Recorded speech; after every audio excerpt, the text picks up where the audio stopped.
My channel Pika and Pikachu vlog. আজকে আমি রথটানার video নিয়ে চলে এলাম। প্রথমেই পিকা আমার রথটা সাজিয়েছিল। দেখো পিকা এত বকবক করছে, আমি পড়েই গেলাম। পিকাকে বলছি একটু চুপ কর তো, আমি টানছি তো। এরপর দেখো একটু তাড়াতাড়ি করে রথ বার করলাম, কারণ বিকাল হয়ে গেছে, উঠতে দেরি হয়ে গেছে। পিকাকে বলছি তুই ছাড় আমার রথ আমি টানছি। তারপর কখন রথ উপরে উঠছে, কখন নাস্তা দিয়ে হচ্ছে, আমি সেই সব জানি না, কিন্তু আমি রথের দড়ি টানতে নিয়ে যাচ্ছি। দেখো এই প্রথম রথ টানছি তো, আমি খুব এক্সাইটেড। তারপর মন্দিরের সামনে গিয়ে অঙ্কিতা দিদির সাথে দেখা হলো। তারপর মাকে রথ আমার রথটা দেখিয়ে দেখো পিকা দেখো উপরে তুলে দিচ্ছে, রথ মাটিতেই ভাঙাচ্ছে না, উপরেই তুলে দিচ্ছে, যেন এটা যুদ্ধ করতে যাচ্ছে। তারপর একটা দাদা রথ বের করেছে, পার্ক দিল। তারপরে দেখো আমি একটা তাদেরকে দেখছি, তারা কিরম রথ বার করেছে। তারপর আমি সবার রথ দেখেছি।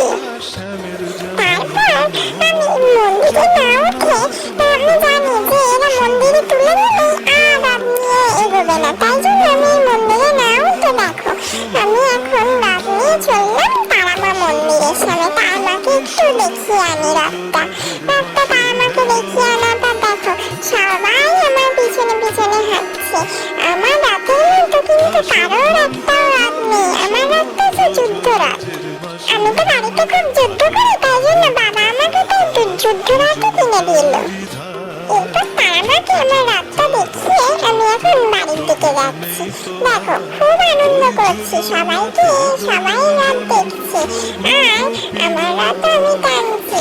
অন্যদিন আমি কিন্তু এত হাঁটি না, সেদিনকে আমি প্রচুর হেঁটেছি। মা বলছে অন্যদিন হাঁটিস না তো, অন্যদিনে তোকে হাঁটাবো। এরপর মন্দিরে সবার সাথে একটু খেলা করলাম, সবাইকে আমার রথ দেখালাম, সবাই আমার সাথে একটু খেলা করল। তারপর এত কিছুর পর মন্দিরের মা সুমচন্দ্রীকে আমি একটু নমস্কার করলাম, আমার রথ দেখালাম। দেখো রথ দেখালাম, একটু নাচানাচি করলাম, তারপর বাড়ি চলে এলাম। আবার পরের বছর আবার উল্টো রথে বার করবো রথকে। জয় জগন্নাথ। সবাই আমার চ্যানেলটা সাবস্ক্রাইব